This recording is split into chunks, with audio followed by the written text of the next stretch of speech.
says, I feel emotions more deeply, more truly than other races, but I envy the dead who feel nothing at all. The dead should be respected for that. So you can get their own voice with their little roleplay cards, which was a feature introduced in Wild Beyond the Witchlight, which was really cool to kind of get to understand these characters a little better. So I love this. Free, right? You can use these characters outside of Into Wonderland. You can't beat free. And, I hope this encourages you to check out Into Wonderland by William Roeder and to just, really enjoy the art and other things that this has to offer for free. So check it out under Further Into Wonderland in the links below and give it a click. And next we have the Sharp Shadow of Daggerford, which is part 15 of the Sword Coast coup by Justin Gagliani. And so it's a really long series. There's 15 parts in this, which is really cool. It's $4.99 for 28 pages. So it says this part of the campaign brings the heroes to the city of Daggerford. They've heard rumors of an elven assassin called the Sharp Shadow who has taken control with the help of aberrations and allies. The players are going to be overwhelmed with paranoia in this lockdown city. Who can they trust? And where can they go when there are guards and monsters on the prowl everywhere within the city walls? And then, of course, there's an appendix full of the necessary info and NPCs and combat stats, all that good stuff. But you get to see 6 of those 28 pages, and it gives you Daggerford background information and encounters. Getting to Daggerford talks about, it says the Arddeep Forest is closer to Waterdeep than Daggerford. It's much smaller than the Misty Forest, but it is very dense. In fact, unskilled travelers should avoid it altogether.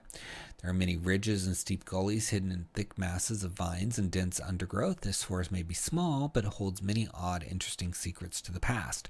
There are legends of floating castles above the canopy, rumors of demons, and volumes of elven books full of historical value.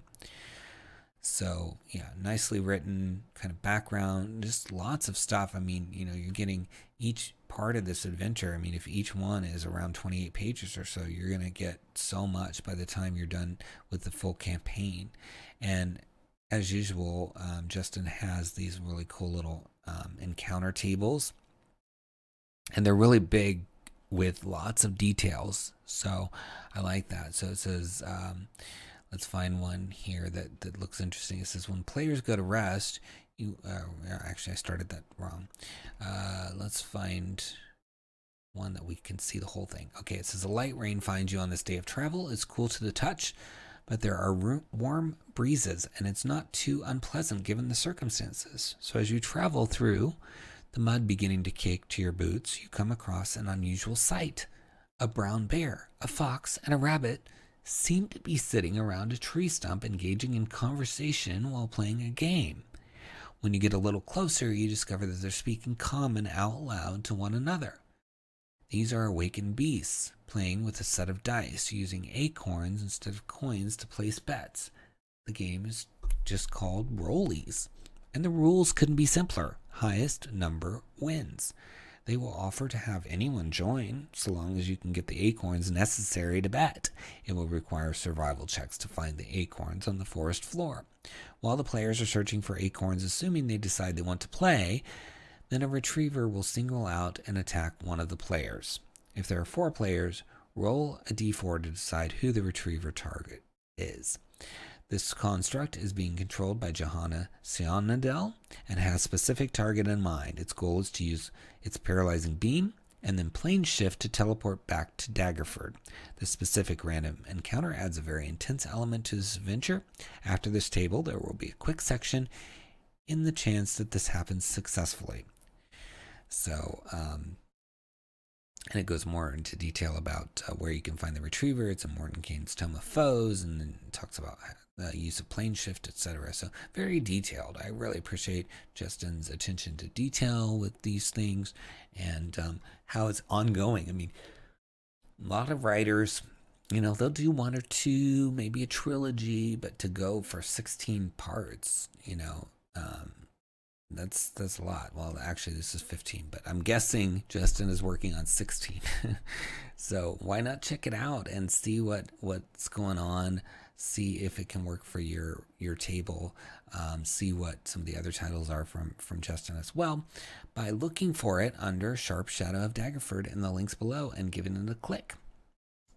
Next, we've got Shugenja, voice of the elemental kami, and it is from First One's Entertainment, JP Chaplow, and it's $3 for 13 pages, and it says the Shugenja is a new class for 5th edition. I don't know if that's Shugenja or Shugenja.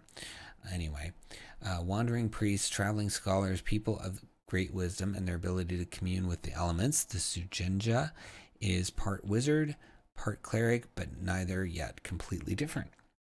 It's a class designed for Oriental adventure, Karatura, Rokugan, or any campaign with emphasis on the myths of the East. And it's a full level 20 class. Each of the 4 elements is, involved to make it unique. And there's 5 spell lists, 1 for each element, and a common list, and then 4 new spells. And it's also part of a bundle, so consider that when you're thinking about purchasing it. But you can get to the bundle through the link in the video description as well. Here's the sort of class table and the quick start info on equipment, all that good stuff. And in the 3 pages we're getting to see, you get to see a little bit about how the spellcasting works. It looks like you're using wisdom, and it says each time you gain a Shugenja level, you can add 2 Shugenja spells of your choice to your spellbook for free. Each of these spells must be of a level for which you have spell slots. So there's spell slots here as well, and looks like a good progression. But when you get to 20, you have 5 cantrips, 5 first level, 3 second, 3 third, etc., all the way up to 9th. You do get up to 9th, which is nice. Not all classes get up to 9th, so very cool. And can't see any of the real special unique abilities to the class, but they have names like Banish Demons, Elemental Affinity, Sense Elements, and stuff, so it looks like it could be really cool. So yeah, if you're thinking about playing something Asian inspired, or you want to just try a new class, or maybe you're interested in the elements and working the elements into your games, this could be a really cool option. So it's under Shugenja or Shugenja, however it's pronounced, in the links below. Give it a click. Next, we've got Spells of Antiquity, Volume 3, and it says Revised Spell Compendium, Letter C, and it's from Azzy Homebrew. It's a suggested price of $2.99 under Pay What You Want for 12 pages, and the author says, I've been playing Dungeons and Dragons for most of my life, spanning several editions of the game. Though I love 5th edition, I spent most of my time with 3.5, so it gets a special place in my heart. Making 3.5 content compatible with 5th edition has been a side project of mine for some time, and I figured it would be nice to share what I've done to the community as a whole. So for this particular project, I've been going through the spell compendium from 3.5, updating the mechanics of those spells to make them work in 5th edition. This volume contains 46 new spells encompassing the letter C. So we've looked at other titles doing similar things, but I think the more the merrier, because maybe there's a conversion you don't like, and maybe another author converted it a different way, right? Because it's not an exact science when you're converting to 5th edition. There are times where you have to make choices. Do we go this way or do we go that way? In some of the books we've done, we've done conversions, and it's not like it's an automatic thing. Certainly there are some things, damage types that are the same or whatever, right, that are just automatic. But numbers, of course, are going to change. Mechanics are going to change. There's mechanics in older editions that just don't exist anymore, right? And so you have to say, well, what would be the equivalent mechanic in 5th edition?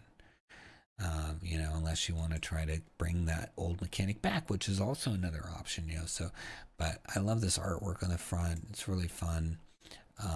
Of course, I love bringing back old spells. Spells are really fun. So here's a table that you get to see. You get to see the whole book here in this preview. But you've got the whole table here. And they all start with C, of course. But it tells you what classes the spells are. And you've got some for Artificer, cleric, wizard, etc. You know, and some classes didn't even exist back then, right? In 3.5, like the artificer. So you would have to kind of, as a conversion person, say, okay, what am I gonna give to the artificer? What makes sense? So I want all of you to really appreciate the process of conversion, because there are a lot of decisions have to be made. It's not just like, you know, some sort of money grab where you just copy old stuff. You have to really do it. And, you know, per the rules, we can't even copy the wording exactly. You have to like rewrite the wording. So, you know, it's a lot of, it's just almost as much effort as creating things brand new, for sure. So, make sure you keep that in mind. So we got Cacophonic Burst, Cacophonic Shield, Capricious Zephyr. I mean, just tons of things. Let's read this 9th level one. There's a 9th level transmutation. It's an action, concentration for up to 1 minute, range of self. It's for Druid. It says you attempt to turn any number of creatures that you can see within range to stone. Each target must make a con saving throw. On a failed save, it is restrained as its flesh begins to harden. On a successful save, the creature isn't affected. A creature restrained by the spell must make another con saving throw at the end of each of its turns. If it successfully saves against the spell 3 times, the spell ends for the creature. If it fails its save 3 times, it's turned to stone and subjected to the petrified condition. The successes and failures don't need to be consecutive. Keep track of both until the target collects 3 of a kind. If the creature is physically broken while petrified, it suffers from similar deformities if it reverts to its original state. So fun, similar to like Basilisk or Medusa stuff, but I like it, and it's level 9, so it's cool. Then we have Cheat, which is a divination cantrip. 1 action, range of self, artificer, bard, concentration up to 1 minute. You attempt to manipulate fate to alter the outcome of a game of chance. When you make an ability check while concentrating on this spell, you may grant yourself advantage on a roll made while participating in a mundane game of chance. If the game of chance involves magic items or magic other than the spell, then the spell ends and nothing happens. So we just read in one of the previous titles about, you know, this game of chance going on between these awakened beasts. So, you know, you could presumably use this to kind of cheat in the game of chance, although maybe that game wouldn't be the one you'd want to cheat in, but still gives you an example of how you could use this spell. And these were all spells that were official at one point, right? So that's another nice thing when you're buying conversions, is that you at least have that sort of wizard's blessing from previous edition. They at least at one point in time thought these things were good enough to be official, right?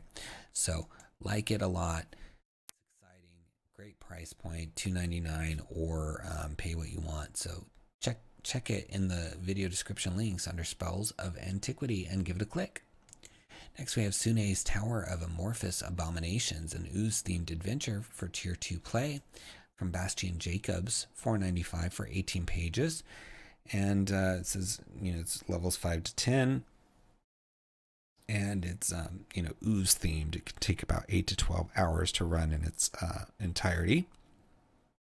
It says, long ago, Sune, goddess of love and beauty, and her holy order of knights held back the advancing forces of 𝙬𝙤𝙀, the patron of pestilence and the father of slime. As the Dawn War ended, she sealed the portal 𝙬𝙤𝙀 tore into the prime material plane and left her guards to keep a watchful eye and make sure no one ever reopens the gate to the abyss. However, in the many years since the Ruby Guard's christening, they have forsaken their oaths and foolish attempts to control and weaponize the very abominations they were sworn to guard against. The halls of this tower are now filled with abhorrent, amorphous abominations wreaking havoc on the nearby landscape and cursed undead. Local villagers swear they hear wailing in the night emanating from within the tower and believe it to be the very knights now cursed for forsaking their oaths. Can the knights be redeemed? Do any still speak the oaths of old? So pretty cool setup. Lots of ooze stuff going on. So you get to see 6 of those 18 pages.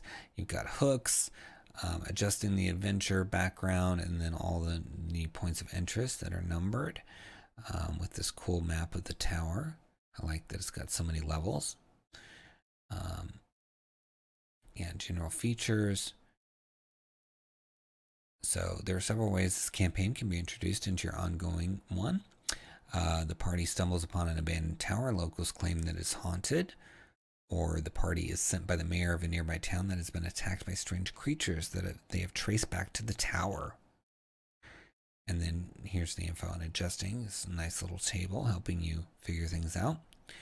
And then the entry hallway, here's the flavor text. Torrents of wind batter the opening to this hallway, creating a wind tunnel with a cracked wooden door at the opposite end. The wall drips a permeated mixture of grime and soot. In the center of a chamber, the floor is burnt black with remnants of ash and pieces of furniture whittled down to kindling. The high ceiling carries moth-eaten and torn banners bearing a red rose and a heart encircled in flames. 2 arrow slits break up the hallway on each side, giving glimpses into parallel chambers. So, yeah, and then it's got features, atmosphere, arrow slits, ceiling, secrets. I like that structure for revealing each room, because under secrets, there's a monster in the storage room that connects to this chamber via arrow slits. With a successful DC 15 perception check, a sliver of movement can be detected along the ceiling through the arrow slits on the western side of the hall. So, fun stuff, really cool, and it all ties to Sune and oozes. So, check it out under Sune's Tower of Amorphous Abominations and give it a click. Next, we've got Tales of the Infinite Planes by Dave Coulson, and this is collecting a bunch of adventures that were published previously. They're all planner adventures, so you get 8 of those, and they span from levels 2 to 15. And it's $19.99 for the PDF, or you can get the hardcover standard color for $40 basically, or $50 for both together. And it's 228 pages. And let's see what it says. The planes are a strange, wonderful place. All right, so it's the magic of Dungeons & Dragons and other role-playing games is the unfolding story that happens at the game table, whether it's virtual or real. The Dungeon Master sets the stage and narrates the actions of the non-player characters, but the players dictate how they approach the story. It's the story captured at the table that people most remember. But crafting the details of the story for players to fill in can be a very daunting task for a DM, new or old. Knowing which NPCs to flesh out, including the ones that are important to the events happening outside the eyes of the players, and juggling the wants and needs of the characters is no small feat. DMs need every tool at their disposal to manage it. And the author says, one of the best ways I've found to manage it is to have it written down. Sketching out ideas for hooks, motivations, encounters, and NPCs before the game starts can be a lifesaver. And adventure scenarios are a great way to get insight into how other DMs craft their stories, and can be a welcome break to rely on the heavy work of others rather than creating something from nothing. So Dave has designed these adventures, and it's, the goal is to be as helpful as possible to the DM. And with 8 different adventures that can serve as standalone scenarios from 2nd to 15, you have so many options. It says you could string them together to form a long campaign. You could weave some elements behind them, or you can make them, one-offs. But lots of options. And Dave's written a lot about the planes, so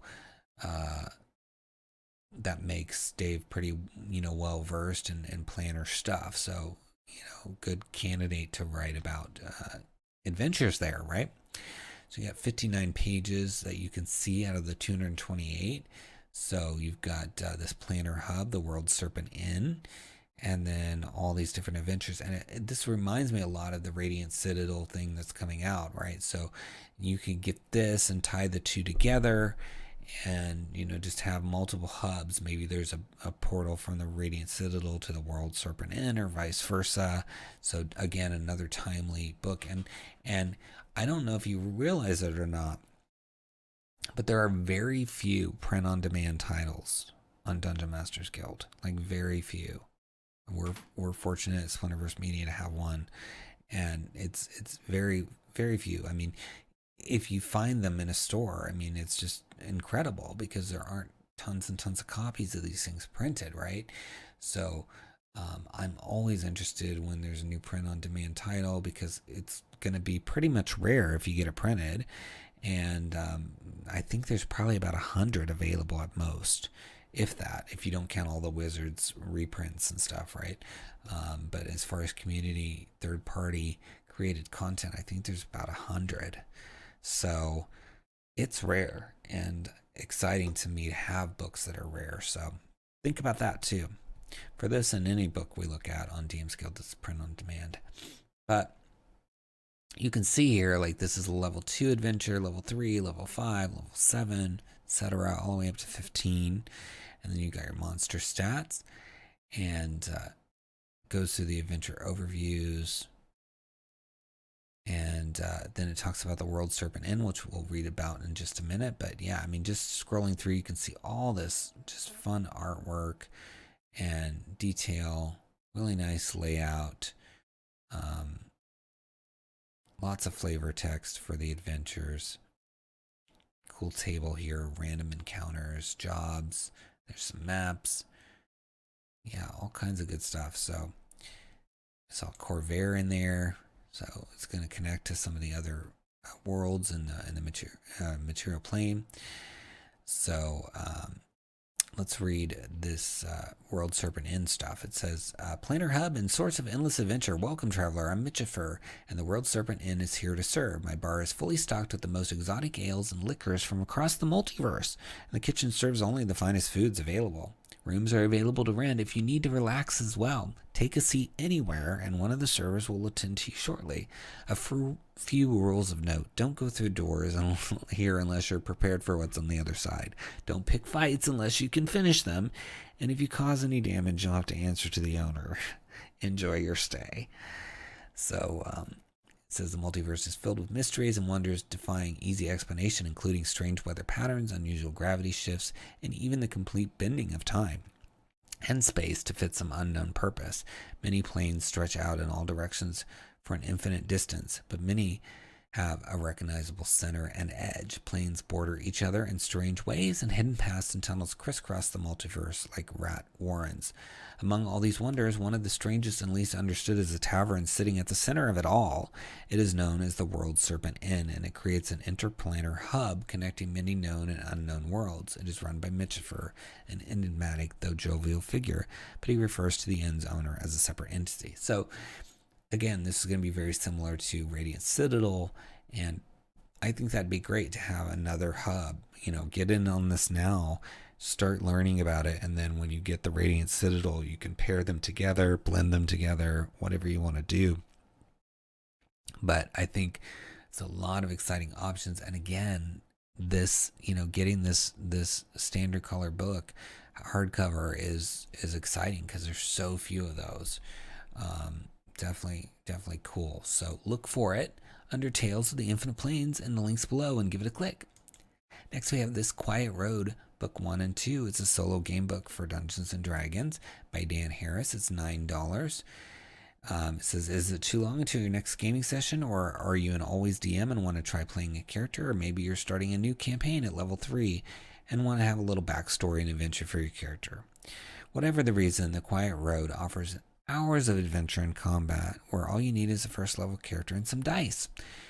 You'll have the opportunity to travel far from home, and if you're lucky and skilled enough, you might get back in one piece and a little bit stronger. It's got 81 pages, you know, with different options because you're playing by yourself, right? So it's kind of like a choose your own adventure a little bit. And looking inside, you can see, you know, the acknowledgments, and then it's kind of going into how to track your reputation and code words that you receive as you go through, what you'll need in terms of tools like pen and paper, or you know, some sort of way to take notes, and of course your dice. And then it's got house rules, classes and abilities, and then right away it's going into some of the paragraphs that, you know, you'll go to as you finish various things. So you can see here at the end it'll say, if you choose this as your action, like if you shrug here, you're going to go to 𝙎𝙗𝙬�32. If you want to make an insight check, you're going to go to 𝙎𝙗𝙬�26 if you succeed, or 𝙎𝙗𝙬�40 if you fail. So very choose your own adventure style stuff, right? So let's just find one that we can read. So let's read 𝙎𝙘𝙧𝙧𝙬𝙧. You advance along the narrow circular side tunnel, the damp earth brushing against your shoulders and the cramped confines. You follow the narrow tunnel around in an arc, and after about 30 feet, you see that the tunnel widens into a bowl-like earthen chamber 15 feet in diameter.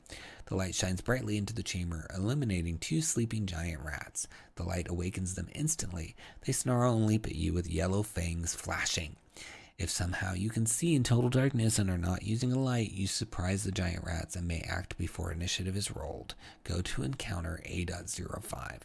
So you see how it's kind of guiding you, but you're kind of reading flavor text to yourself. It's giving you options. If you had dark vision, you would do something a little different. So, and there's replayability. You can play through, make different choices, use a different character the second time. This can definitely give you a Dungeons and Dragons fix between sessions. So I encourage you to check it out. It looks really fun. It's under This Quiet Road in the links below. Give it a click. Well, that's our last DM's Guild title for the week. We're going to move on to DriveThruRPG, but before we do, please make sure you're following me on Twitter, Instagram, Facebook, and of course, subscribed here at YouTube. We are preparing an awesome book that's coming out very soon, and I want to make sure you are subscribed and following so you can find out all about it. And as we'll get closer, I'll tell you more about it, but it's going to be really fun, especially if you are a dungeon master. And I can't wait to start revealing more and more about it. And I'm working with a lot of the folks who worked with me on the Feywild Companion, so it's not just my writing that's going to be in there. There's going to be a lot of talented writers as well, and it's super exciting. But please subscribe to the channel, like the video, leave a comment, let us know what kind of titles you're thinking about picking up this week, or that you've seen that you've enjoyed, or any questions you have. Always love to respond to comments personally, and click those links in the video description. Let's support these creators, encourage them to keep creating great stuff and sharing their vision with you.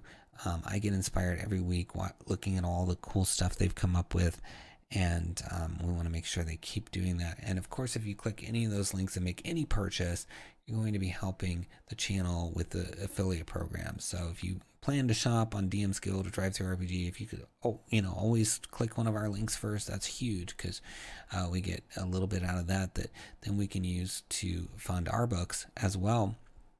And speaking of our books, if you're feeling especially nice and kind and want to try some books, we do have 5 that we put out in 2021.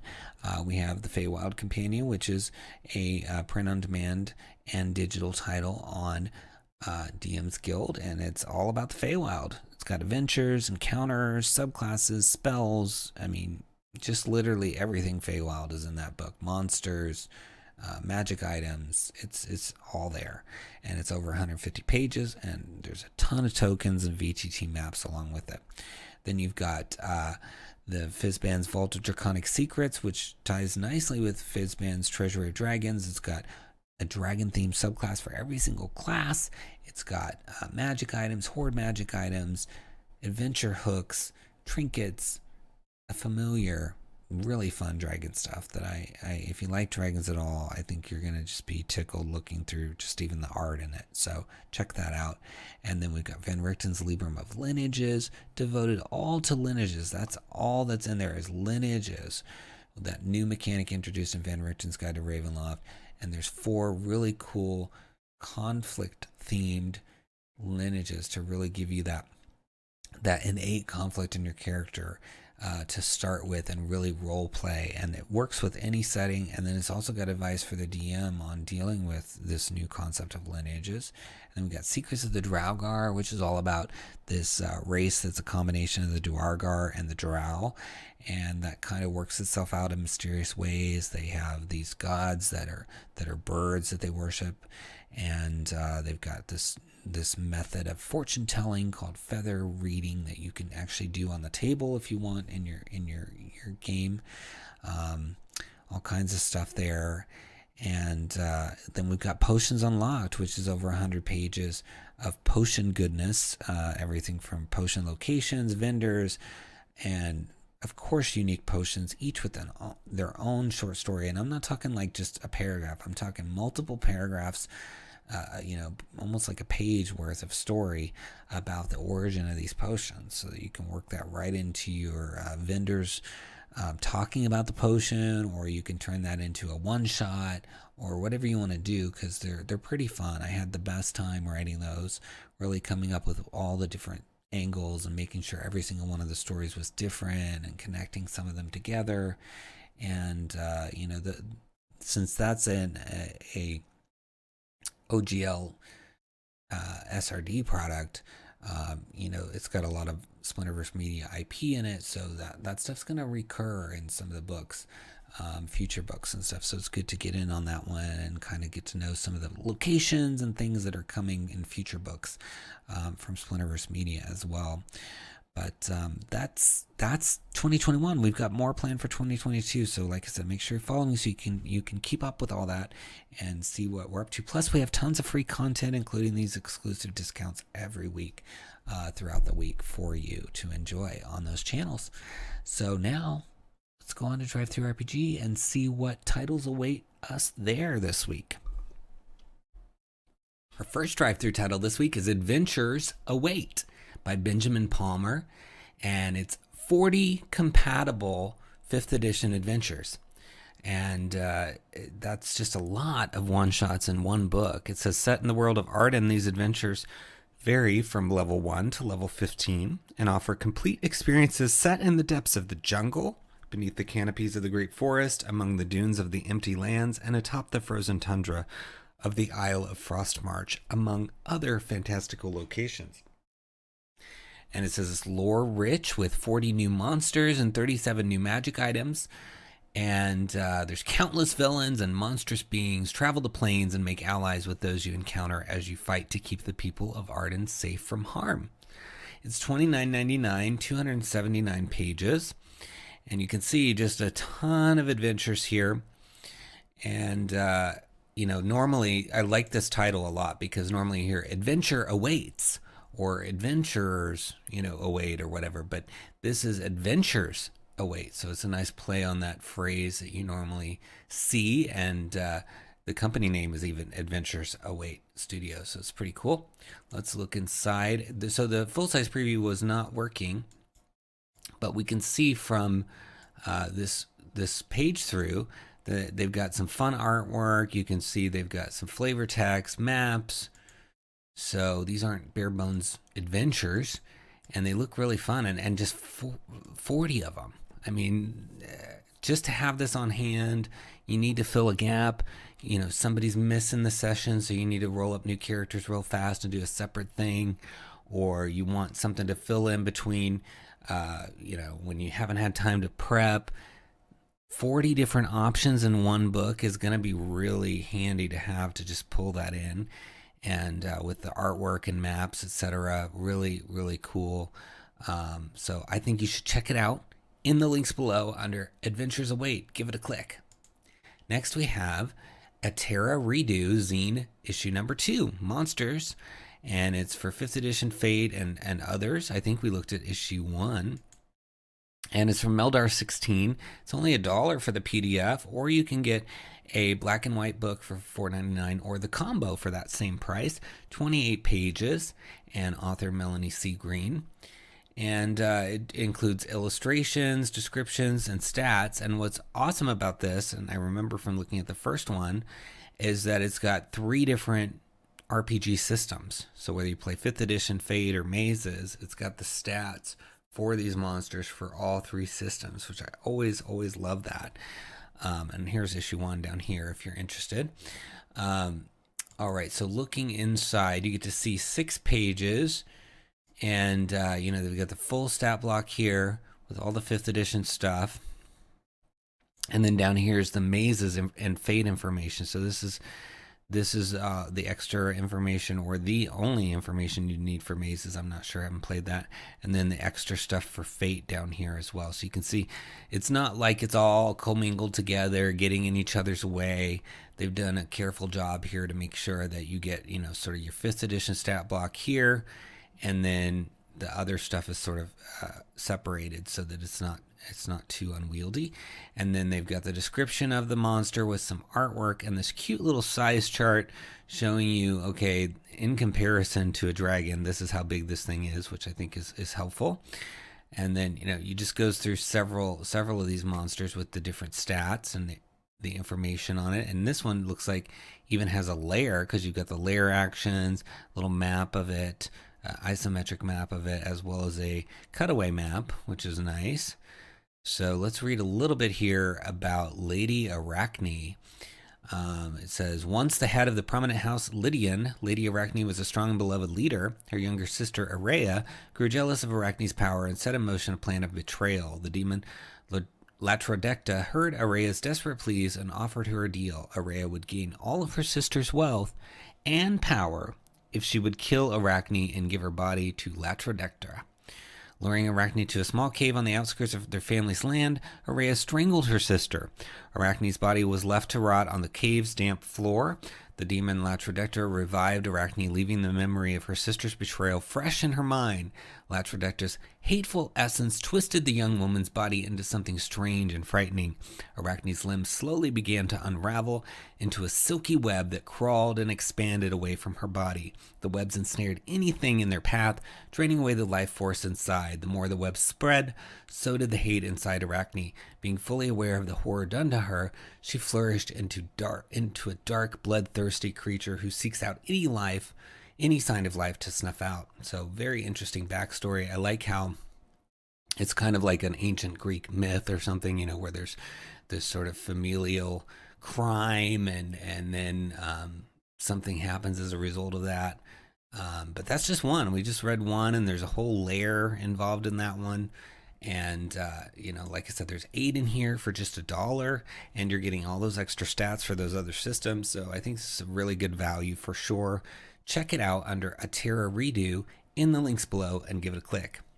Next, we've got Demon Cults and Secret Societies, Harbingers of the Void by Jeff Lee and Kobold Press for $4.99 for 20 pages. It says there are living beings in the world that desire the unmaking of all things. They would see the world tree fall and burn, all its supports crumble to dust, and that dust blown into non-existence upon the winds of the void. These nihilistic creatures seek to be the harbingers of that great unmaking, gnawing at the foundations of the world to bring about its collapse. They call themselves the harbingers of the yawning void.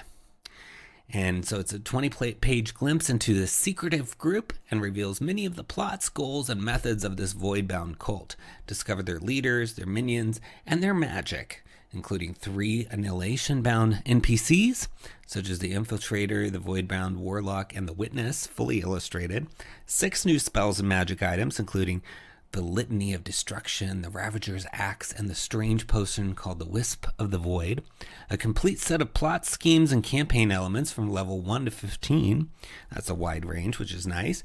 2 new void monsters, the Umbral Shambler and the Insatiable Brood, fully detailed and illustrated. So sounds really fun. Looking inside, you get to see 4 of those 20 pages. So you get an intro to the to sort of this faction. And then you've got a stat block right away with a CR 11, which is good. And then you got some followers and minions and cult ranks. I like that. It's really cool that when they cover the ranks. So it says for rank and file members of the cult, you can use the Void Cultist. The Void Speaker makes an excellent cult leader. The Satar Destroyer and Satar Mystic from Tome of Beast 2 can function as more powerful members of the cult, and the following NPCs can also be used as cultist minions, intermediaries, and low-level leaders. So they're really setting you up to have all the stat blocks you could need, and if you have all these different ranks, the thing is that some of the lower ranks are going to be less of a challenge, right? And so you could have your characters interact with those lower ranks earlier in the campaign when they're lower level, and then as they go, they could interact with some of these higher level members as well. So it's something that you can kind of weave in if you want. I really like these supplements because you can kind of plug them in as opposed to having to use the whole thing. So let's see. It says the harbingers of the yawning void are members of a cult of nihilists who seek to unravel the universe. Counter to all common sense, there are living beings in the world that desire the unmaking of all things. So we read that earlier. Leaders, organization, and goals. The harbingers of the yawning void accept any and all creatures into their ranks. So that's different. A lot of cults don't do that, but I like it. So long as they carry the darkness in their hearts and yearn for entropy. However, the solid rank and file of the cult are the Satar. Leading these Satar are a handful of powerful individuals, mostly impotent spellcasters. These children of Nidhogg are the driving force of the cult, recruiting void mages and priests of dark gods into their ranks, sending them out to recruit small cells of cultists eager to wreak destruction, and then pointing them at targets where they can do the most damage. So yeah, this is a pretty dark cult. I like it a lot. I like the name. I like the different characters that we've seen so far. And I love how much material is in here. I mean, this is 20 pages on a faction. How often do you get that much information about a faction, right? It's rare. You usually get like a sidebar or like maybe a couple pages if you're lucky. But, you know, Kobold Press is always going big. And so they've done a whole book on just one faction. And I know this is a series. There's some other ones in the series too, so you can get other factions as well. And I love it all. So check it out in the links below under Harbingers of the Yawning Void and give it a click. Next we have Extreme Encounters, Weather and Terrain, Spirit from MageGate Games. It's $3.99, 24 pages. And this is part of a series where they're covering different damage types, different terrain types, and really trying to give the DM or GM a reference series that they can look at and say, how can I make this environment around my characters a little different, make it a character almost, as compared to just, oh, you're in a place and you see this villain. No, it's you're in a place that's doing all these other things to you and you see this villain, right? And so it can add a complication, it can add just backdrop, kind of, ooh, you know, what's happening over there? I see this strange thing. Whatever it is, this series is really aiming to flesh out whatever environment you happen to go to. So, you know, it's kind of like templates, and it says here to spice up encounters, travel, and especially boss fights. And this one in particular, because of Spirit, it's good for aberrations, celestials, fiends, liches, great old ones, or incorporeal undead like ghosts, wraiths, and specters. And then the astral and ethereal planes, of course. And if you know the Radiant Citadel book that's coming out later this year has to do with the ethereal planes. So this is going to be maybe helpful for that as well, if you want to sort of branch off from that and explore the ethereal plane itself when that comes out. So you get to see 8 of those pages, and I jumped straight to the page that's introducing the first of the options, because they have Astral Crossroads, Ethereal Crossroads, Ghostly Wailing, Living Nightmare, and Soulstorm as the different environments related to Spirit. So with Astral Crossroads, it's magical terrain. It says this is a standard crossroads area in the astral plane. The plane is limitless, has no up or down, no gravity, and is wreathed in a semi-transparent silvery mist. This astral crossroads may be the work of a god of knowledge or secrets, or the byproduct of a congregation of extraplanar creatures such as aberrations, celestials, or fiends, or it could be the result of an altar, artifact, idol, or relic that has been activated or installed. So all of these supplements kind of give you 3 or 4 choices here as to what could have caused the terrain. If you need one, sometimes you don't need an explanation. You just say, that's just how it is. I don't know why. It's a legend. Nobody knows, you know. But it's nice that they give you 3 or 4 possibilities here in these intro paragraphs.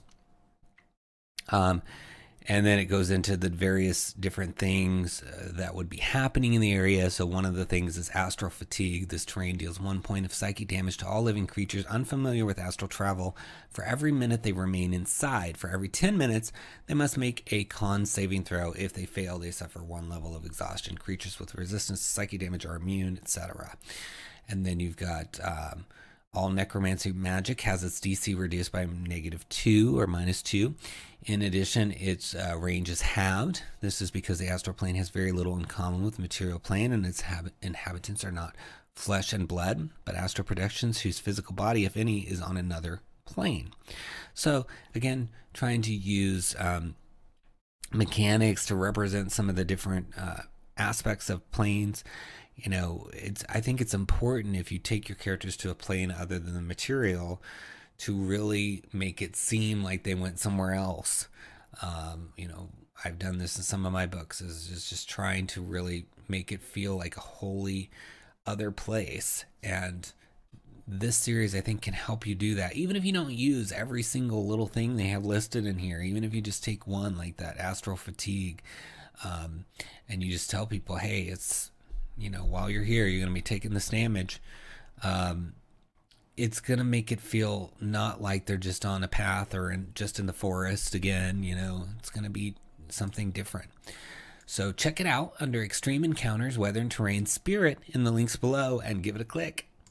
Next, we have the Flute of Sailroc Edifice, an OSR adventure for average level of 3. It's a pay what you want title, suggested price of $2 for 9 pages, and it's from Cat or Bat. It says characters obtain a magical flute that causes a tower to sail on a rocky island from the ocean.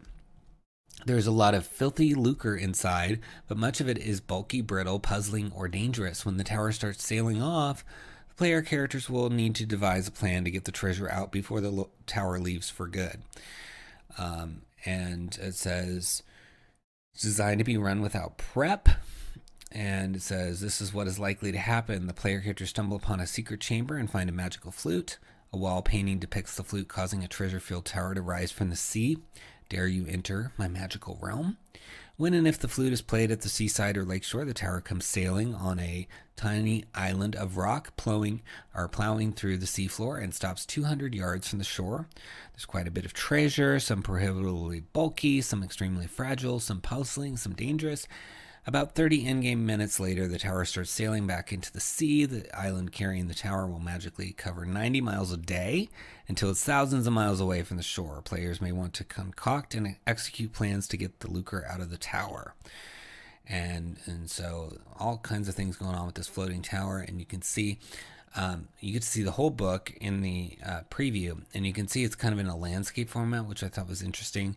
And what I also like is there's this inset of what floor are we on. It's a cutaway showing, you know, basically whichever level's green is the floor of the tower that we're on. And there's just a lot in here, which I think is really cool. For each of the floors, it tells you what's there. You know, there's an embalming machine, secret treasury, etc. And then the flow of the adventure. So I think that's really cool. It talks about further adventures. Here's the basement subterranean cemetery. There's even a 7-foot naked man. And it says the man is wearing numerous pieces of priceless jewelry. He's experiencing a nightmare. And what it really is, it says the demon of hunger is wearing 11,000 GP worth of rings, earrings, bracelets, pendants, beads, gold chains, etc. If you touch him, he wakes up, mad with hunger, blind with rage. If he's not disturbed, he doesn't wake up. And then here's his stats. So pretty cool. I like how it's laid out this way because it kind of fits everything on a single page for you. And since it's widescreen, you know, if you're using a monitor, you can stretch it across the whole monitor, make it really easy to read. So looks like it could be fun, and it's a pay what you want price, so you can even check it out. And of course the full preview shows everything, so you could read through it, see if it's going to work for you before you buy.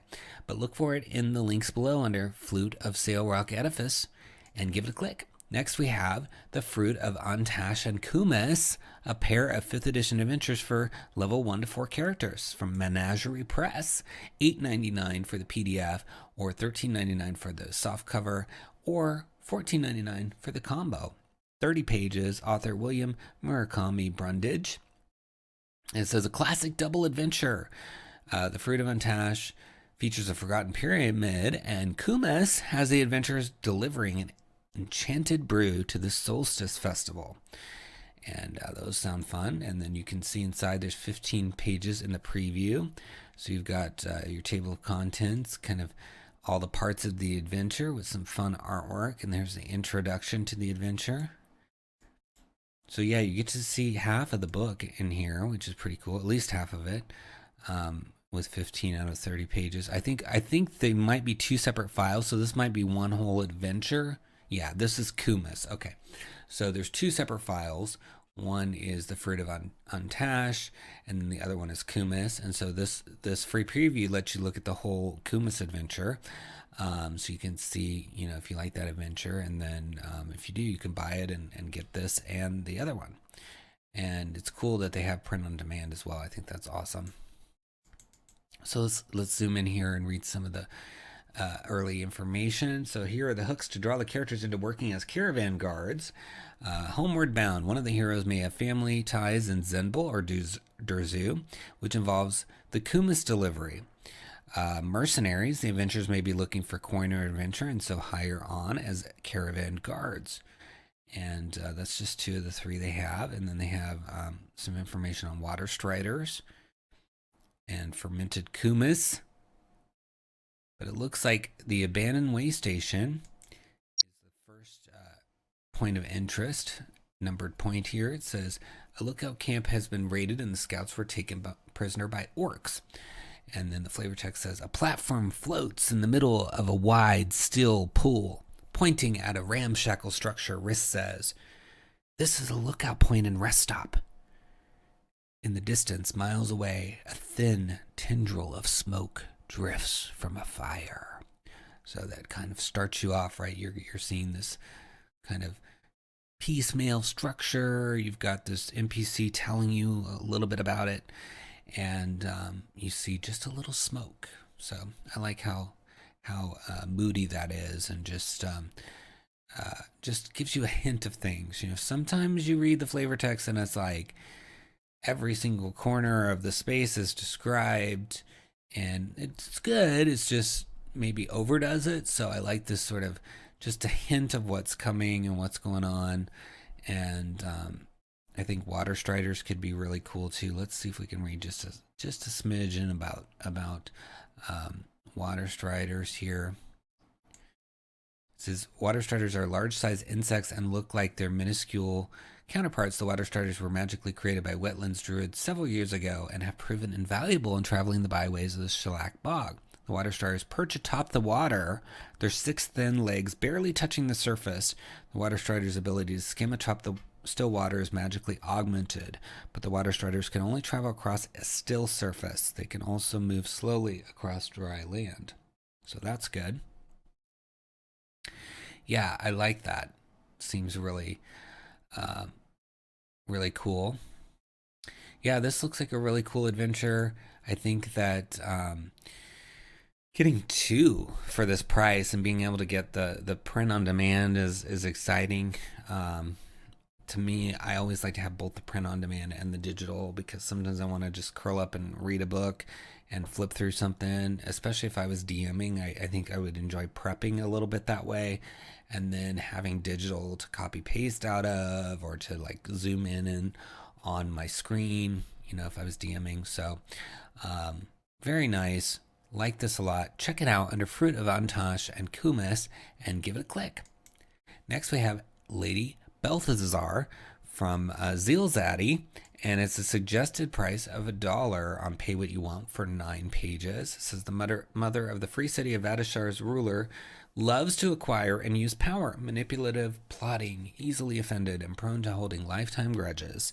She commands a secret cadre of aristocratic spies who are ready to do her bidding and too terrified to fail her, and with a princely son who wishes she'd stay on her side of the castle. Lady Balthazar puts the mother in smother. So it sounds like a fun character. I've always loved that character of a mother that is just way too involved and is trying to tell her kids what to do. Not in real life, but of course in stories. I just think it's so interesting to see that mother get in the way, especially if it's a situation where, it's probably not a good idea. Just the conflict from that in movies and TV has always been interesting to me. And humorous at times, right?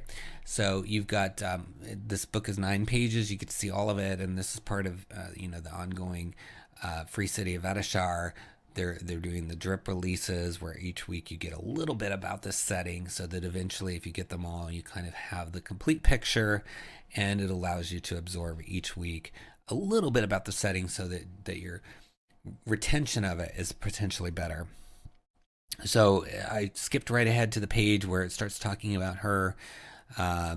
It says she's a complicated and often consternating woman, both to her son, Prince Cored, and to those who run afoul of her schemes and vendettas.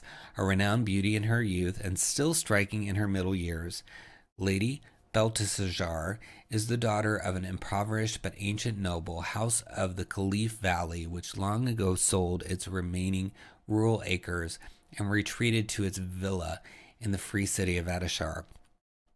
While yet a child, her parents had pledged Belteshazzar to the cult of Zawana Ever Virgin, goddess of the perpetual spring and perpetual virginity, and she had already entered into the second mystery of that sect when she attracted the gaze of, or rather let her own gaze fall upon, Prince 𝙁𝙗𝙗 Dalavis, the young patriarch of the valley's most powerful family. Prince 𝙁𝙗𝙗 had recently ascended to his late father's titles and wealth, and oh, he was wealthy. And the young initiate priestess of Zawana Ever Virgin was more moved by the thought of wearing a tiara than by the holy mysteries of ever virginity. So this is, if you've ever watched soaps, this is like a classic mother that's interfering and kind of is scrappy, trying to weave her way into sort of society and then get in there, and then once she's there, she's trouble. And it's just a kind of a trope that I've always enjoyed when I've watched soaps in the past. And yeah, it's just, I think this could be a really fun character. I'd never thought about having a character like this in D&D, but I think it could be really cool, just have this sort of meddling mother.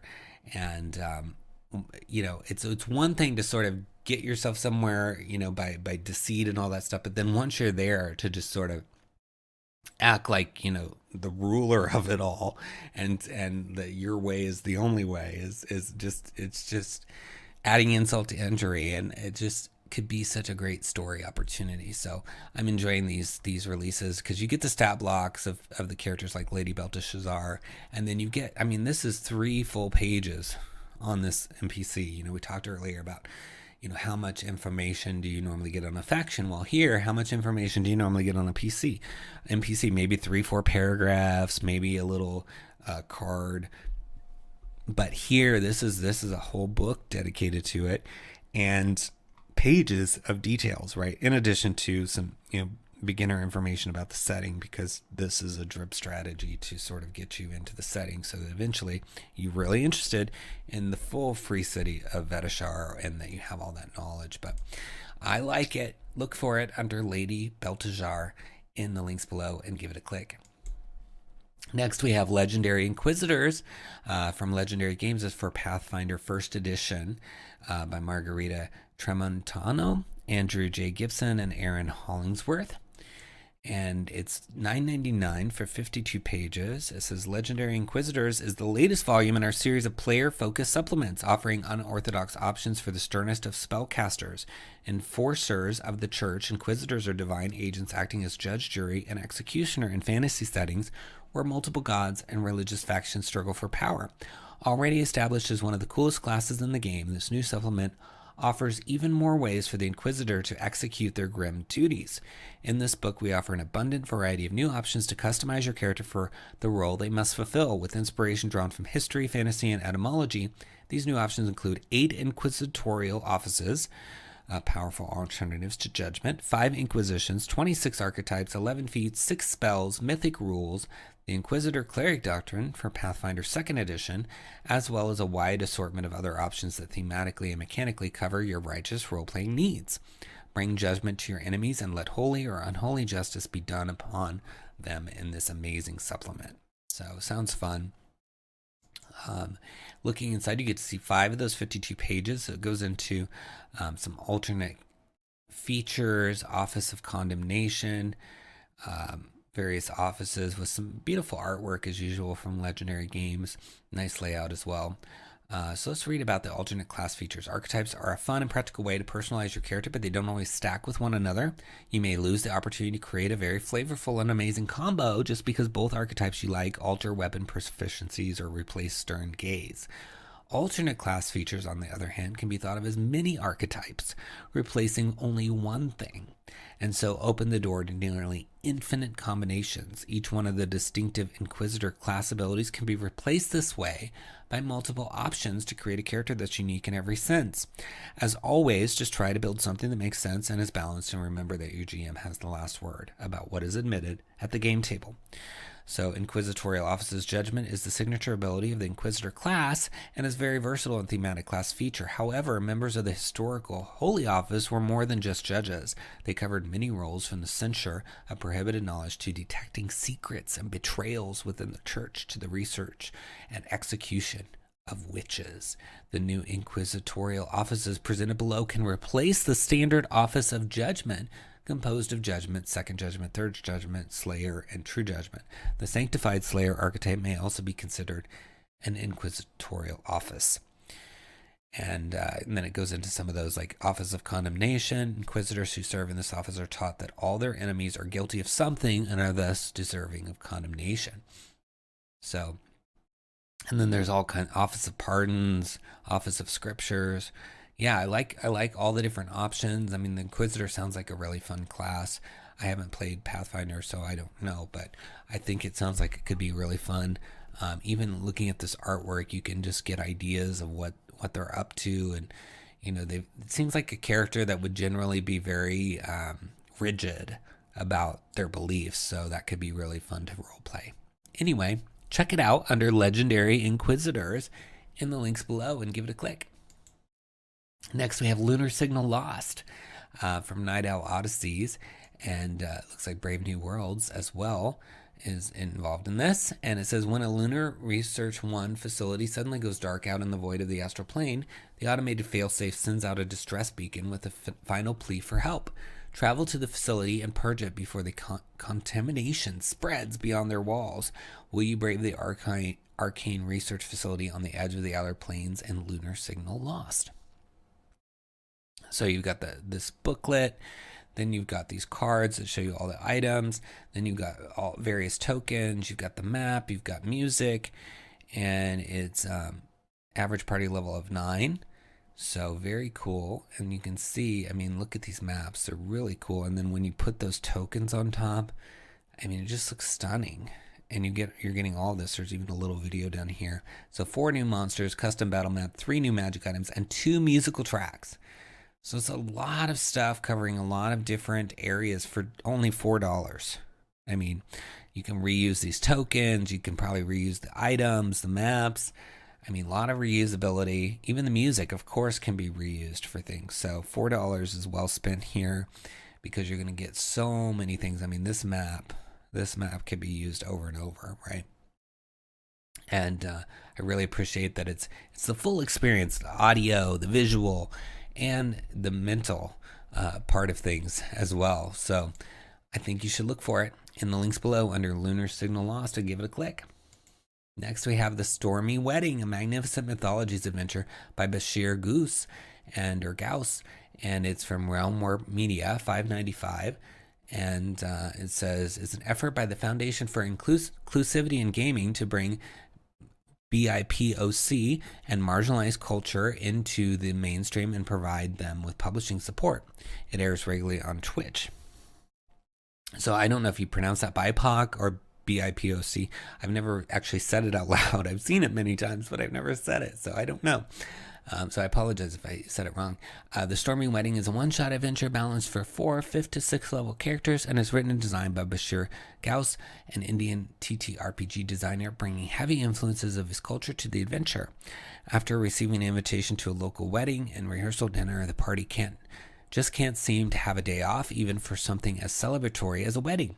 With rumors that the betrothed is not who they say they are, and a powerful, respected djinn who wants nothing but to secure the love of its life, the party must decide who is telling the truth, ultimately holding the fate of the wedding and an entire village in their hands.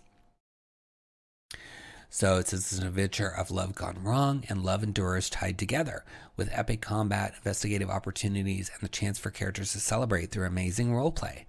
You see they've got some fun artwork and an interesting layout. I like these little symbols. So yeah, even on this page, without looking inside, we're seeing some really nice stuff. And I just love anything that helps with marginalized culture and BIPOC getting out there, because it is important. It's something I try to do with my own books as well. So, all right, you've got 7 pages inside that you can look at, and all kinds of good stuff. You got adventure hooks, important people. So there's the descendant, the fiance, the officiant, and then down here you've got the rehearsal, which is the very first chapter. I'm loving all the artwork in here. It's really fun.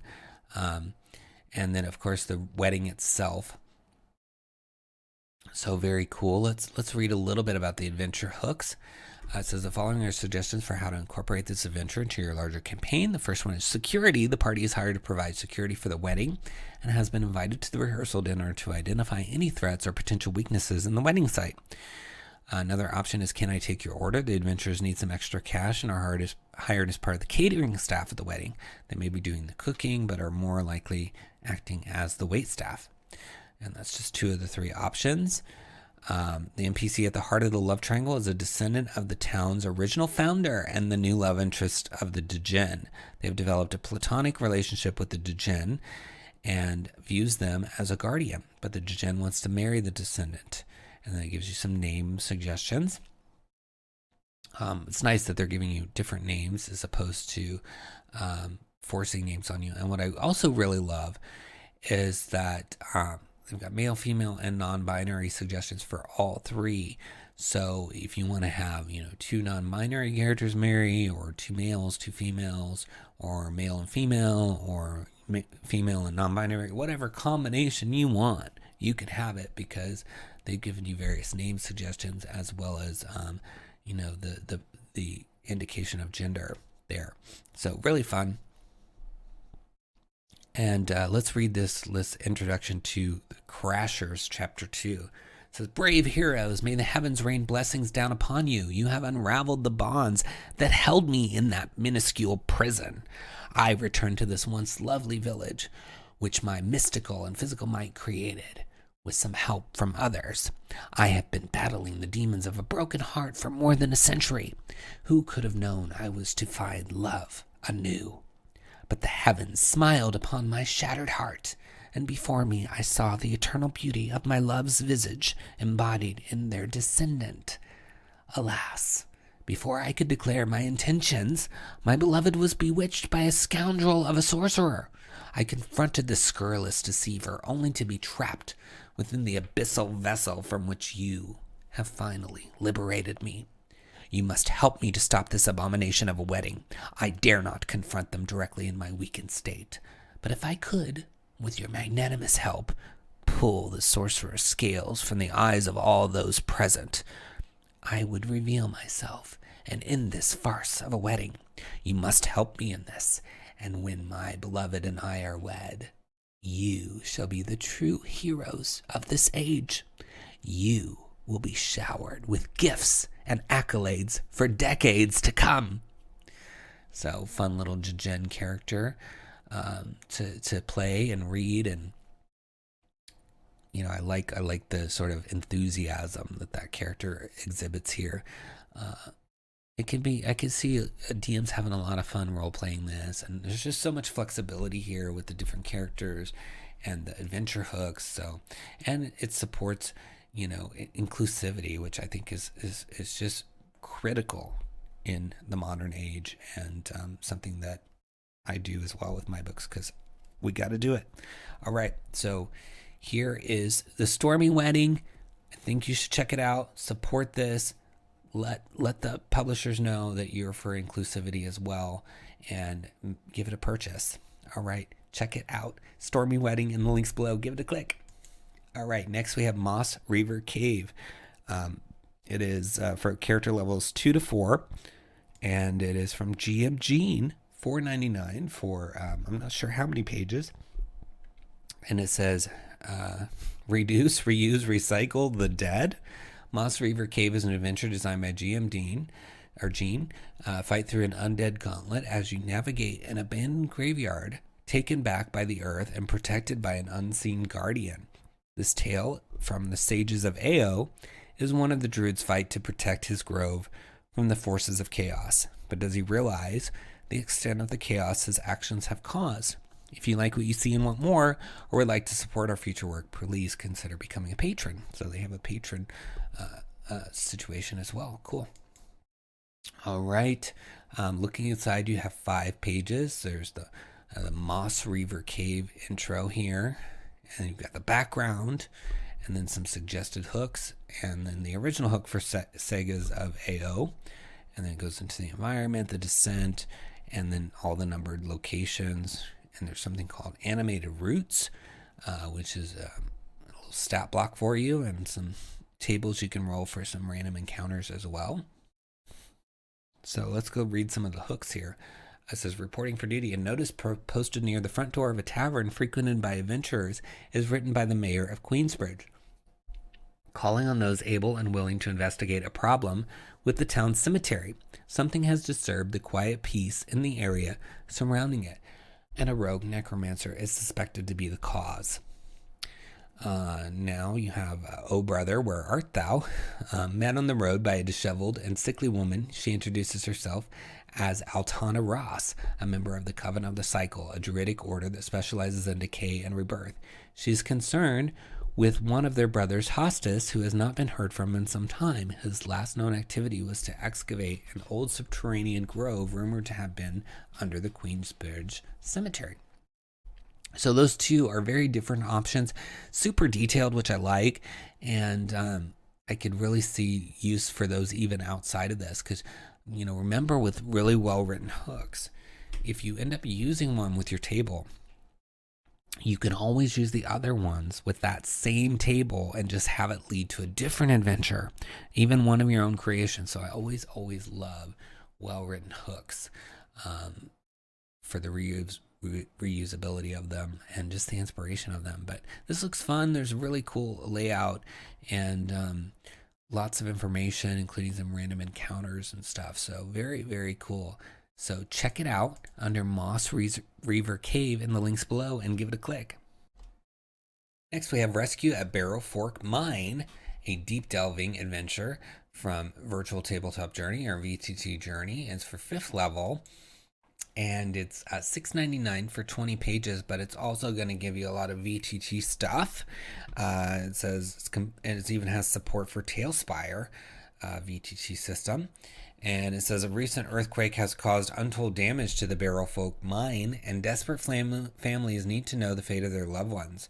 Adventurers are needed to find out what has happened and to deal with the creepy crawlers ravaging the land. So you get a 20-page story, full-color region map, 3 full-color 2D mine battle maps compatible with 2D virtual tabletops, and then details for 18 minor NPCs, MINER NPCs, and then it says no need to be scared of the dreaded I ask a random miner their name, because apparently they've got 18 of them, so you don't have to worry about that. And then under the Tailspire support, there's instructions for hide volumes, instant import creature blueprint link, quick environment lighting blocks, 3 scenes, the mine entry, the main mine explosion, and the crystal cavern. And you can see how cool Tailspire looks, you know, with the minis on it here. Here's some more Tailspire pictures. I love this one down here with the sort of boss battle going on. Looks really fun.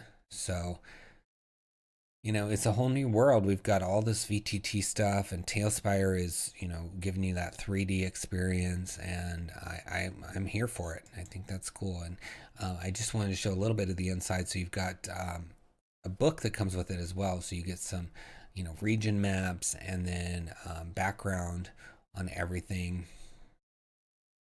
So let's see what it says about the adventure summary. The adventure begins with the party taking up the job to travel to the mine and discover what has become of the miners. Early investigation along the way will alert the party to strange chittering sounds heard at night and oddly absent locks, chains, axe heads, and other metal implements. The party will arrive to find the cluster of outbuildings completely abandoned and the entrance to the mine itself open and unobstructed. If the party arrives at night, they will fight rust monsters on the surface near the mine entrance. If the party arrives during the day, they will fight the rust monsters inside the mine, outside the locked supply chamber. So, getting you set up to investigate this mine, and I think it's just the players are going to love this, especially if you're doing Tailspire, getting to see things looking like this. It's really cool. So check it out under Rescue at Berylfork Mine in the links below and give it a click. Next we have Rockfort, a one-shot in location, and it's from 𝑘𝙤𝙤𝙬𝙤, and it's $9.99, and authors Christian Zook and Jack Weigel. And it says, this product offers you a ready-to-use location, which you can drop in any setting along with detailed encounters that can become an adventure. All of this is supported by maps to complement your game without the need to prepare. So you've got one location with lore, 4 detailed encounters that can become an adventure, 4 to 6 hours of gameplay, 3 new stat blocks, and then 4 battle maps as well with approximately 50 different versions with night, rain, day, all that stuff. And then, of course, a regional map. And I don't know if I said it, but there's 24 pages. And you've got table of contents here. And you can see kind of the introduction to the encounter structure, the overarching plot, and some fun artwork in here. I love this piece. Looks really cool. His name is Tinspring, or her name, or its name, Tinspring. And there's a nice settlement map as well. It goes into the outbreak and then some more maps that you deal with as you go through. Heavy duty Tinspring. Yeah, really fun stuff. Lots of, I mean, I'm just flowing through real quickly so you can see, you know, all of the looks of the pages, at least to get an idea of the feel and flow and how well laid out and nice it looks. But we'll pick a little part to read. So this is recommended tier 2. It says 𝙤𝙤𝙤𝙬𝙤𝙬𝙤, a dwarfish engineer and artificer, spent the vast majority of her youth searching for a deposit of fabled gemstones that could supposedly be used to grant life to powerful golems. After years of searching upon a small island at the center of Crystal Lake, she finally found their source. 𝙤𝙤𝙤𝙤 named the gems life cores and soon began an extensive mining operation on the island with the help of a few trusted colleagues and friends. 𝙤𝙤𝙤𝙤 built a fortified home on the shore of the lake, beneath which she dug a deep tunnel connecting the mainland to the island. This home served as 𝙤𝙤𝙤𝙤's laboratory, and even with the aid of the life cores, she didn't have the financial means to create true golems. Instead, she thought smaller. Her vision made way for what she called tin springs, small constructs made from tin with limbs and joints fashioned from intricately crafted spring locks. Okay, so that explains why we have those little robot characters, which is cool. And it seems like this whole setup of this place with the life cores is going to be fun. You got a council, you got a village, even an overarching plot if you want to string these adventures together or use the adventure hooks. So I like it a lot. I think there's just a lot of potential in this book. I mean, and the art and layout. I mean, I'm just scrolling through real fast so you can see again. It's really beautiful. Just a lot to offer for your eyes as well as your mind. And I think drop-in locations are really nice for the DM to have, because you know your party can just say, oh, let's go to the north, and you're like, but I want you to go to the west. Well, we're gonna go to the north.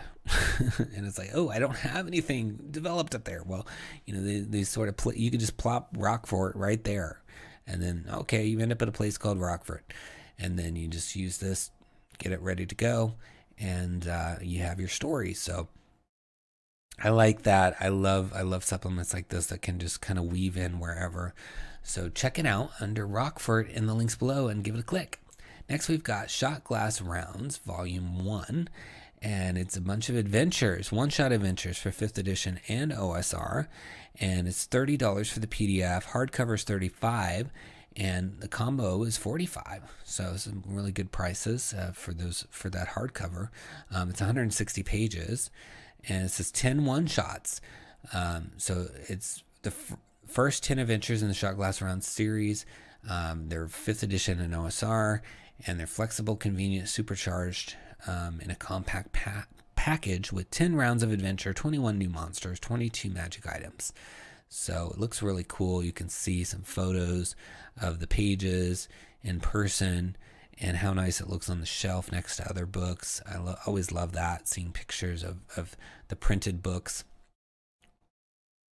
So let's look inside. You get to see 9 of those 160 pages. So here's all the different one-shots.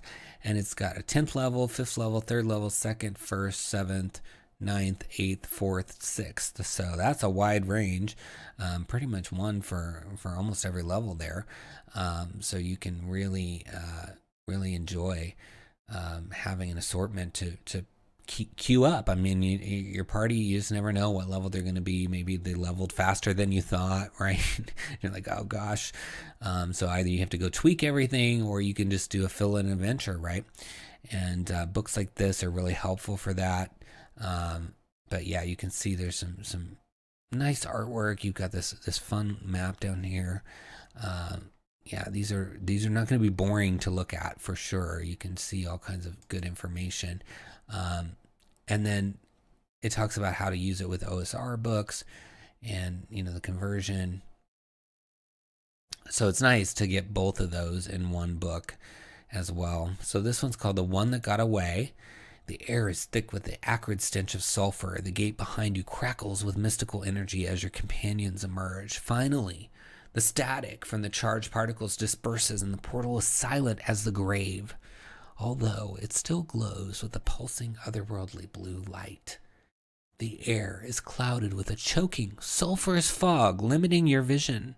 The stratified rock behind the gate indicates you are in some kind of cave.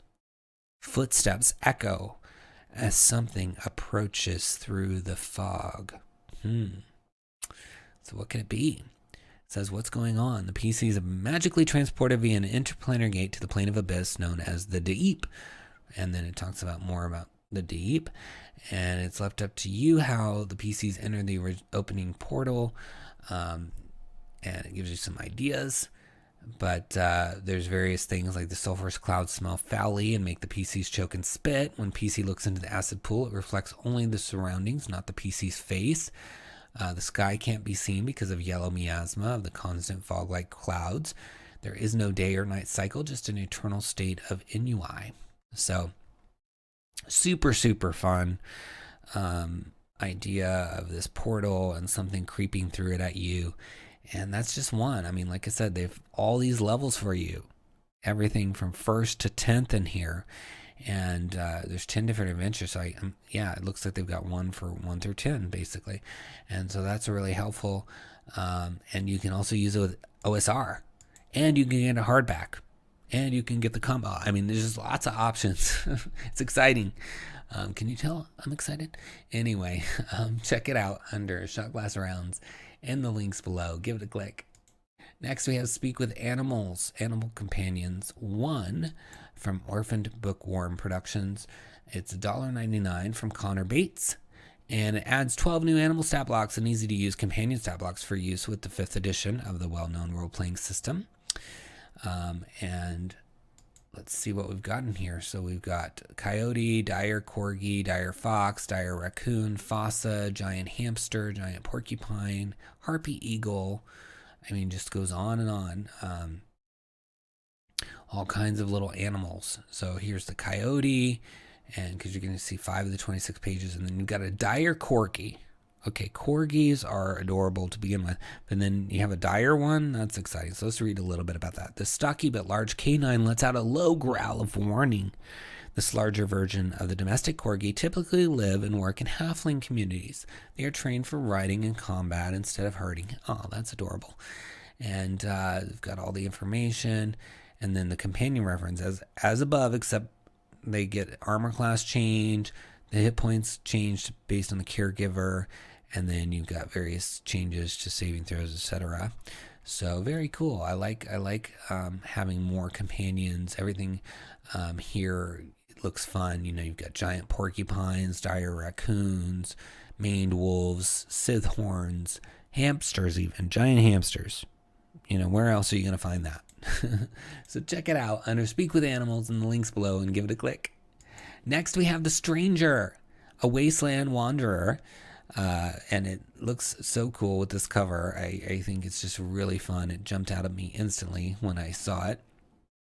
So good job, artist, on this. And it is from Spilled Ale Studios, and it's only $5.99 for 77 pages. I mean, that is a steal of a price for that many pages. It says there's something strange in the neighborhood.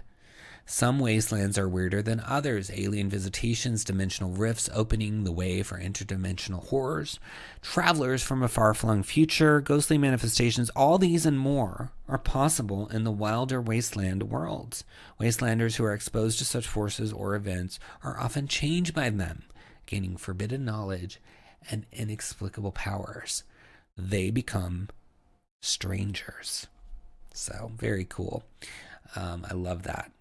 It's a really cool name for what they are, and it's 5th edition, if I didn't mention that, so keep that in mind. And it's basically works with the Wasteland Worlds product line, but you could probably adapt it to other settings. And it's got the Stranger class plus the 5 archetypes that go with it, 75 possible powers for your Stranger to wield, 75 oddities to further customize your Stranger, the Odd Lore skill representing knowledge of the strange, a new background called the Outsider, 2 new feats and recommendations for using feats from other sources. And it's hyperlinked, and you can see it's already got a fun layout. In terms of the archetypes, so the Corrupted gains powers from a symbiotic entity, an alien, horror, machine, or plant.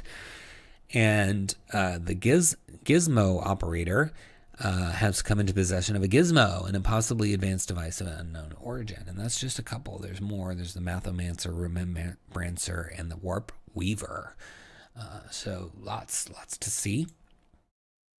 And here you get to see 13 of those 77 pages in the preview.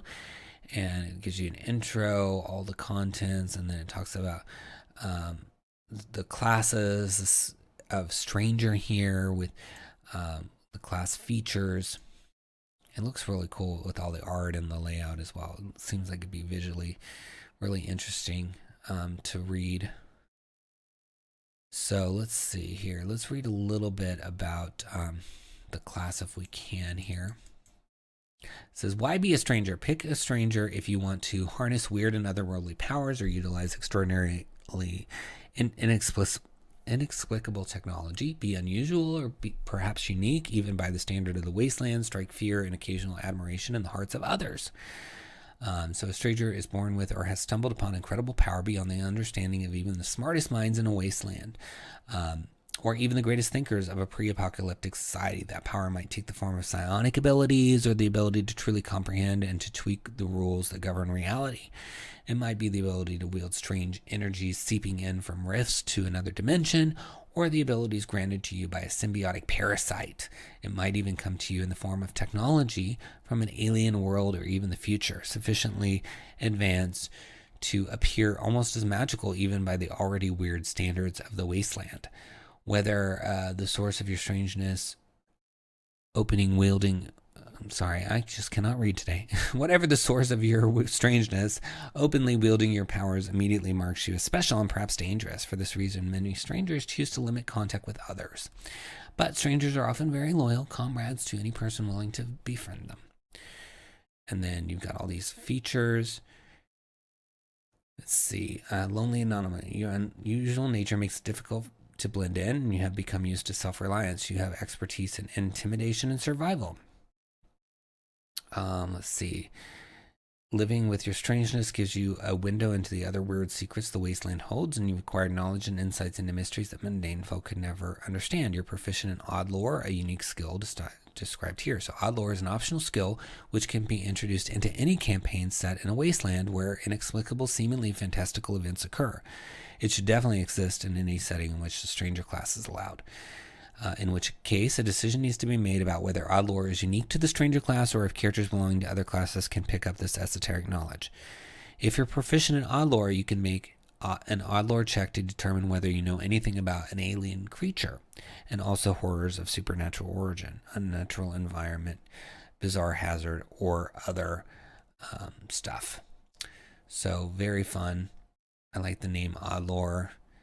And yeah, I think this could be really cool. Oddities, they've got these oddities. It says you develop further peculiarities as you gain levels in the stranger class, representing new abilities or advanced ways to wield your existing powers. At second level, you gain 2 oddities of your choice from the oddities chapter. When you gain certain stranger levels, you gain additional oddities of your choice, as shown in the oddities known column. So yeah, even the names, oddities, odd lore, and I know this could be like a modern setting, post-apocalyptic modern setting, but I could see using this in a D&D fantasy setting. You just need like a wasteland area, whether it's Dark Sun or even some technology like Eberron or another plane, or create your own situation where there's a wasteland and you have this stranger character. So much fun stuff in here. Incredible price for 77 pages. I think it's a steal at this price. So check it out in the links below under Stranger and give it a click. Well, that's our last title for this week. We do have a special bundle that we're going to sell or have a discount for next week. It's not live yet, but it is a special bundle that we're doing to include in our exclusive Money Saving Mondays. So I can't show it to you since it's not live, but I do want you to know it's coming. Every Monday we have those exclusive discounts you cannot find anywhere else. So be sure you are following us on Twitter at Splinterverse, Facebook, Instagram. We're always at Splinterverse, wherever you are on social media.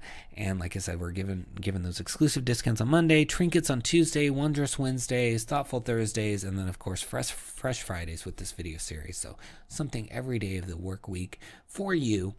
And please subscribe to the channel. Like the video, leave us a comment, tell me what you like, what books you're going to pick up this week, what kind of books you wish were out there that you just haven't found yet, questions you have, anything you want to share. I would love to hear your thoughts. And until next time, happy adventuring.